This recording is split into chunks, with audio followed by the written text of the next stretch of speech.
நம்முடைய பொன்மன செம்மல் இதய தெய்வம் புரட்சி தலைவர் டாக்டர் எம்ஜிஆர் அவருடைய நல்லாசியுடனும் இதய தெய்வம் புரட்சி தலைவி அம்மாவுடைய நல்லாசியுடனும் ஆக இருவரும் தலைவருடைய நல்லாசியுடனும் நடைபெறுகின்ற இந்த வரலாற்று சிறப்புமிக்க பொதுக்குழுவிற்கு தலைமையேற்று நடத்தி கொண்டிருக்கின்ற நம்முடைய பாசத்திற்கு பண்பிற்குரிய கழகத்தினுடைய அவைத்தலைவர் அருமை அண்ணன் தமிழ் மகன் உசேன் அவர்களே, பொதுக்குழு உறுப்பினர்களே, தலைமை கழக நிர்வாகிகளே,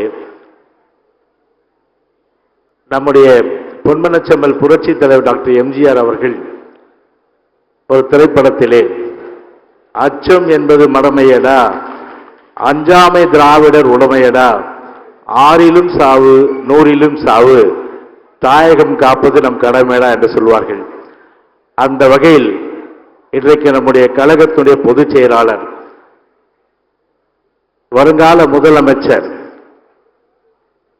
நம்முடைய புரட்சி தலைவர்களுடைய அந்த எண்ணப்படி கருத்துப்படி தாயகம் காக்க வேண்டும், அதிலும் கழகத்தை காக்க வேண்டும் என்ற வகையிலே நம்முடைய மாண்புமிகு முன்னாள் அமைச்சர் சண்முகம் குறிப்பிட்டது போல எத்தனையோ சோதனைகள், எத்தனையோ அளவிற்கு நம்முடைய அரசியல் எதிரிகளால் கழகத்திற்கு கொடுக்கப்பட்ட அந்த துன்பங்களெல்லாம் தாங்கி எத்தனையோ மேடு பள்ளம் வழியிலே உன்னை இடர வைத்து தள்ள பார்க்கும் குழியிலே அத்தனையும் தாண்டி காலை முன்வேரா என்ற சொல்லுக்கேற்ப நம்முடைய கழகத்தினுடைய பொதுச்செயலாளர் எடப்பாடியார் அவர்கள் ஒரு கழக சட்டத்திட்ட விதிகளின்படி கழக பொதுச்செயலாளராக ஏற்று இன்றைக்கு வழிநடத்தி கொண்டிருக்கின்ற ஒரு வரலாற்று சிறப்புமிக்க பொதுக்குழு.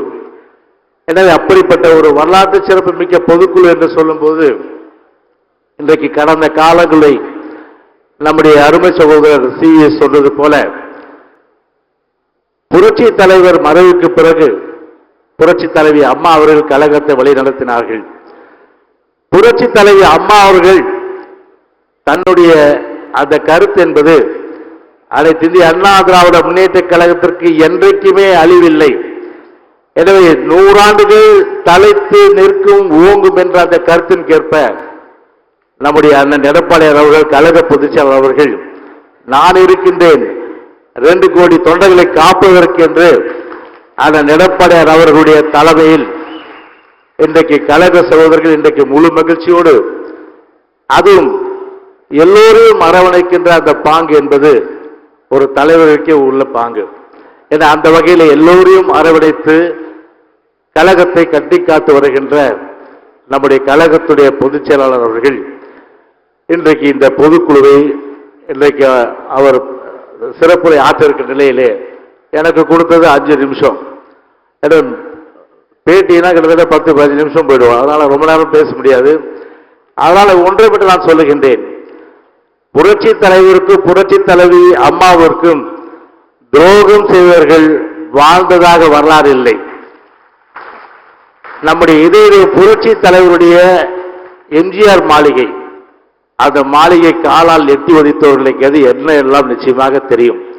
இன்னைக்கு கட்சி வேஷ்டியே கட்ட முடியாத அளவிற்கு இன்றைக்கு இறைவன் அவர்களுக்கு சரியான ஒரு பாடத்தை கற்றுக் கொடுத்துக்கிற நிலையிலே துரோகம் செய்தவன் வாழ்நாளிலே சரித்திரத்தில் வாழ்ந்ததாக அந்த வரலாறே கிடையாது.